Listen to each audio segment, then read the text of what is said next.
नमस्कार विद्यार्थी मित्रांनो, तुम्हा सर्वांचं मिस्टर प्रोफेसर या यूट्यूब चॅनलवर मी स्वागत करतो. क्लिअर? बघा, परत we are going to discussing the 2 more examples from the Maharashtra CET and this is the lecture number 10 on oscillations PYQs. Clear? बघा, जो काही पहिला क्वेश्चन आहे महाराष्ट्र CET 2019 आहे आणि the second one is from the Maharashtra CET 2015. दोन्ही questions okay. हा question तो अतिशय सोपा आहे, म्हणजे महाराष्ट्र CET 2000 जो काही 15ला आलेला क्वेश्चन आहे, डुमरी क्वेश्चन आहे. Just you should know the formula. फक्त फॉर्म्युला माहीत पाहिजे, बाकी काही नाही. ठीक आहे, ठीक आहे. याच्यात थोडाफार रेशो आपल्याला करावा लागतो, पण याच्यात पण खूप काही मोठी अशी अडचण नाही. क्लिअर? बघा बघा बघा numerical number first we are discussing the solution for the numerical number 1. बघा, a weightless spring which has a constant force constant which is K oscillates with a frequency of n. When a mass m is suspended from it, the spring is cut into 2 equal halves and the mass 2m is suspended from one part of the spring. The frequency of oscillations will now be. बघा, आपल्याला असं म्हटलं नाही की spring जी काही आहे ती vertical suspended आहे, हॉरिझॉन्टल सस्पेंडेड आहे. आपल्याला याच्यातलं काहीच म्हटलं नाही. ठीक आहे, म्हणून त्याच्यामुळे आपण जी काही फ्री बॉडी डायग्राम काढणार आहे ती आपल्या मनाने काढणार आहे. एकतर व्हर्टिकल घ्या, अदरवाईज काय घ्या, हॉरिझॉन्टल घ्या. बघा, चला बघा, एक स्प्रिंग आहे. या स्प्रिंगचं जो काही कॉन्स्टंट आहे की आहे, स्प्रिंगचा मास किती आहे, यम आहे, काही हरकत नाही. ओके, आणि जी काही स्प्रिंग आहे ती SHM ओके लेफ्ट हँड साईडला काय परफॉर्म करून राहिली, SHM ऑसोलेशन्स तिने परफॉर्म केले, SHMs तिने परफॉर्म केले. काय हरकत नाही, इथपर्यंत काही प्रॉब्लेम नव्हता. ओके, आणि त्या स्प्रिंगचा जो काही फ्रिक्वेन्सी होता, लिनियर फ्रिक्वेन्सी किती आहे, n, काही हरकत नाही. मग काय केलं, the spring is now cut into the 2 equal parts. बघा, हीच स्प्रिंग काय केली आपण 2 इक्वल पार्ट्समध्ये काय करण्यात आलं, याला कट करण्यात आलं. ठीक आहे, त्याच्यामुळे जी काही स्प्रिंग आहे ती लहान झाली. ओके, स्प्रिंग लहान झाली, परंतु मास तिचं किती करण्यात आलं, डबल, 2m. ओके, मास तिचं डबल करण्यात आलं and the frequency of oscillation will now be. Okay, आता इथं लिनियर फ्रिक्वेन्सी विचारली n प्राईम. ठीक आहे, चला काही हरकत नाही. याच्या लक्षात प्री बॉडी डायग्रामवर अंडरस्टँडिंग आहे. एक स्प्रिंग मास सिस्टम आहे, SHM परफॉर्म करून राहिला. SHM परफॉर्म करत असताना त्याचा काही टाईम पिरियड राहते, त्याची काही फ्रिक्वेन्सी राहते. स्प्रिंग कॉन्स्टंट K दिलेला आहे, फ्रिक्वेन्सी किती आहे, n. मग हीच स्प्रिंग 2 इक्वल पार्टमध्ये काय करण्यात आली, कट करण्यात आली. मग वन ऑफ देम ओके, म्हणजे 2 कट केले ना, पण दोन स्प्रिंग तयार झाला. त्याच्यातली एक स्प्रिंग घेतली आपण. आता मास काय केलं, डबल केला. बघा, इथं m होतं तर मास किती झाला, 2m झाला. मग या सिस्टमसाठी त्यांनी काय विचारलं आपल्याला, फ्रिक्वेन्सी. बघा, सुरुवातीला तर फ्रिक्वेन्सी फाइंड आउट करायचा, म्हणजे फ्रिक्वेन्सी फॉर्म्युला माहिती पाहिजे आपल्याला. बघा, एक लक्षात घ्या, टाईम पिरियड आणि फ्रिक्वेन्सीमध्ये जो काही रिलेशन राहतो तो इन्व्हर्स रिलेशन राहतो. म्हणजे आपल्याला टाईम पिरियडचा जर फॉर्म्युला माहीत आहे तर फ्रिक्वेन्सीचं फॉर्म्युला माहीत करणे खूप काही मोठी अडचण आहे. बघा, टाईम पिरियडचा फॉर्म्युला आपल्याकडं, एक काम करू. बघा, frequency equals to 1 upon time period होतं आहे. इथं टाईम पिरियडचा फॉर्म्युला टाकू. T इक्वल्स टू काय राहतो, 2π स्क्वेअर रूट ऑफ किंवा 2π आपण ओमेगा घ्या. ठीक आहे, इथं आपण टाईम पिरियडचा फॉर्म्युला टाकतो 2π ओके आपण ओमेगा, म्हणजे ओमेगा वर चालला गेला. ठीक आहे, आपल्याकडे एक परत रिलेशन आहे, K equals to m omega square, म्हणजे omega becomes square root of K by m. In place of omega I can write ओमेगाच्या ठिकाणी बघा 1/2π ॲज इट इज, आणि स्क्वेअर रूट ऑफ ओमेगाच्या ठिकाणी काय लिहू शकतो, square root of K by m. ठीक आहे, ओके. बघा, एक तर फ्रिक्वेन्सीला मी nनी किंवा fनी किंवा f प्राईमनी ओके 2 सिम्बॉल यूज करतो. आता जनरली एकच सिम्बॉल यूज करायचं आहे. एक तर स्मॉल n यूज करा, एक तर स्मॉल f यूज करा. परंतु आता माझ्या लक्षात नाही राहिलं, मी सुरुवातीला n यूज केलं, मग इथं f. तुम्ही याच्यात कन्फ्यूज नाही झाले पाहिजे. ठीक आहे, f म्हणजे हा काही नाही, nच आहे. चला, काही हरकत नाही. बघा, हा फॉर्म्युला झाला फ्रिक्वेन्सीचा 1/2π आणि square root of K by m. बघा, हा जो काही फॉर्म्युला झाला ओके या सिस्टमसाठी झाला, याला इक्वेशन नंबर 1 करूया. ओके, 1/2π कॉन्स्टंट आहे, K म्हणजे काय, स्प्रिंग कॉन्स्टंट K, आणि या सिस्टमसाठी मास किती दिला, m. सेम फॉर्म्युला आपण या सिस्टमसाठी लिहू. ओके, इथं फ्रिक्वेन्सी कशाने डिनोट केली आपण, n प्राईम. 1/2π, 2π तर काय झालं, कॉन्स्टंट. बघा, square root of K. K म्हणजे काय, कॉन्स्टंट. ओके, परंतु बघा, K आणि m मध्ये डायरेक्टली रिलेशन आहे. ओके, म्हणजे mचा डबल झाला, त्याच्यामुळे K पण इथं काय होणार, डबल, म्हणजे 2K होणार. येतं लक्षात, म्हणजे इथं K न टाकता आपण इथं काय टाकावं लागेल, 2K. आणि या सिस्टममध्ये मासच्या ठिकाणी आपल्याला किती टाकावं लागेल 2m. येत आहे ना लक्षात? बिलकुल बरोबर आहे. येतं लक्षात? ओके, याला म्हणा आपण इक्वेशन नंबर सेकंड.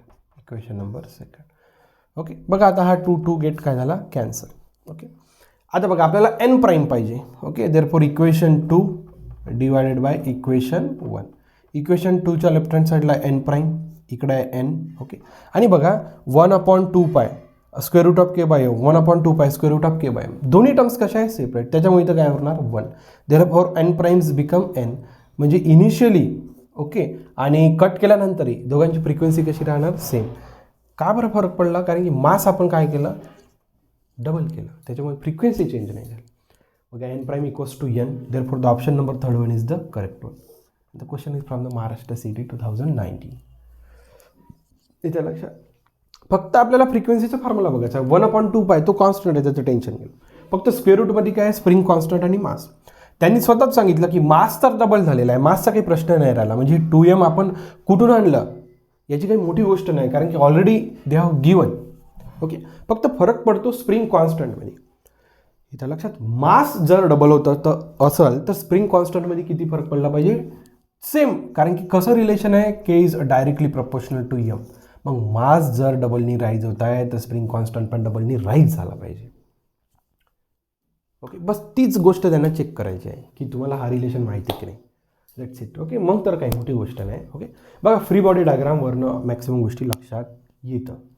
येत्या लक्षात परत एकदा सिस्टम काढला. ओके, स्प्रिंग मास सिस्टम घेतला, ऑसिलेशन्स परफॉर्म करत होता, फ्रिक्वेन्सी त्यांनी म्हटलेला आहे n, त्यासाठी त्या मास अटॅच केलेला आहे m, आणि जो काही कॉन्स्टंट आहे तो k. मग जी काही ती सिस्टम आहे तो इक्वल पार्ट्समध्ये आपण डिवाईड केलं. मग त्याच्यातला एखादा पार्ट घेतला, one of the part from the we have divided from the initial one, आणि जो काही मास होता तो मास डबल केला. मग त्या सिस्टमची आपल्याला त्यांनी विचारली फ्रिक्वेन्सीचा रिलेशन आहे टाईम पिरियडसोबत इन्व्हर्सली. मग आपण फ्रिक्वेन्सीच्या म्हणजे टाईम पिरियडचा फॉर्म्युला घेऊन आपण त्याला फ्रिक्वेन्सीमध्ये कन्वर्ट केलं. मग काही मोठी गोष्ट. आणि इक्वेशन 1, 2 आपण सेपरेट सिस्टमसाठी लिहून घेतले. मग काय नाही, आपल्याला m प्राईम फाइंड आउट करायचं होतं, म्हणून इक्वेशन 2 डिवायडेड बाय इक्वेशन 1 घेतलं. That's it. क्लिअर? बघा अशा पद्धतीने करू शकता, काही मोठी गोष्ट नाही. पॉज करून नोट डाऊन करून घ्या, म्हणजे आपण सेकंड न्यूमेरिकल सॉल्व करू शकतो.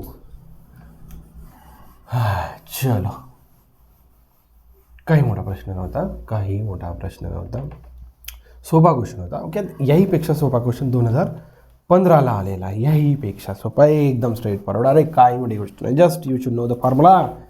काय नाही, फक्त रेशो विचारला यार. ओके, तुम्हाला kinetic energy, potential energy, spring mass system, एखादा जर पार्टिकल SHM परफॉर्म करत आहे तर त्यासाठी कायनेटिक एनर्जी आणि पोटेन्शियल एनर्जी पाठच आहे तुम्हाला. चलो, न्यूमेरिकल नंबर सेकंडचं योग्य solution. Clear? A simple pendulum is oscillating with amplitude A and angular frequency omega at a displacement x from the mean position. The ratio of kinetic energy to the potential energy is. एकदम simple. बघा, simple pendulum आहे. ठीक आहे, चला काय हरकत. जो काही सिंपल पेंडुलम आहे, ठीक आहे, हा असा ऑसिलेट होणार. ओके, ही ती सिंपल पोझिशनची मेन पोझिशन झाली.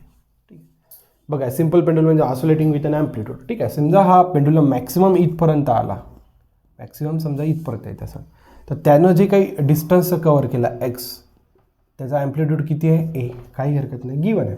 अँड अँग्युलर फ्रिक्वेन्सी सिस्टमसाठी किती आहे ओमेगा, काही हरकत नाही.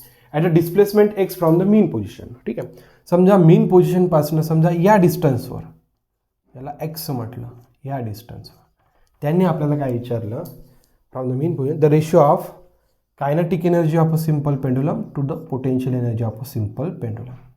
एकदम सिंपल आहे यार. Kinetic energy for a simple pendulum. Okay, जो पार्टिकल SHM परफॉर्म करतो, सिंपल पेंडुलम काय परफॉर्म करतं SHM, त्याच्यामुळे kinetic energy half m omega square ब्रॅकेटमध्ये a square minus x square. Potential energy half m omega square x square. कारण की जी काही kinetic energy potential energy विचारली आपल्याला, ॲट अ डिस्प्लेसमेंट किती विचारलं x from the main position. म्हणून आता काय मोठी गोष्ट राहिली यार, इक्वेशन 1 झाला, इक्वेशन 2 झाला. आपल्याला दोघांचा रेशो पाहिजे, therefore kinetic to the potential एनर्जीचा रेशो. बघा half M omega square get cancel, वर काय शिल्लक राहिला A square minus x square, खाली काय शिल्लक राहिला एक्स स्क्वेअर. काही मोठी अडचणच नाही आहे, जस्ट एक स्ट्रेट फॉरवर्ड क्वेश्चन आहे, एनीबडी कॅन डू इट. डुमरी question. A square minus x square upon x square, therefore the option number 31 is the correct one, and the question is from Maharashtra CET 2015 as compare to the first one. Okay, it's quite easy, म्हणजे याच्यात काही शंकाच नाही आहे. Free body डायग्रामही नाही काढली तरी चालते, फ्री बॉडी डायग्रामही नाही. आता ही सगळ्या गोष्टी मी तुम्हाला याच्यासाठी नेहमी करून दाखवत असतो की तू अशी सवय पडली पाहिजे. ॲक्च्युअल तुम्ही या गोष्टी, आता हे जे काही फ्री बॉडी डायग्राम तुम्ही ते बघत आहे, ॲक्च्युअली इमॅजिनच झाल्या पाहिजे या गोष्टी, कारण की आपल्याला तिथं टाईम नाही आहे ना. हे जस्ट फॉर प्रॅक्टिस रिझन म्हणा, किंवा मी शिकवत आहे ऑनलाईन, तुम्हाला तिथं कळलं पाहिजे. मी इमॅजिन करता ते तुम्हाला थोडी ना कळणार, त्याच्यासाठी मी फ्री बॉडी डायग्राम काढत असतो. क्लिअर. परंतु ॲक्च्युअलमध्ये ते इमॅजिन झालं पाहिजे, तेवढा वेळच नाही आपल्याकडे तिकडे. येत्या लक्षात. बघा, तुम्हाला जर आपला उपक्रम आवडत चालला सर तर नक्कीच चॅनलला लाईक शेअर सबस्क्राईब करायला विसरू नका. So thank you for watching. See in the next video.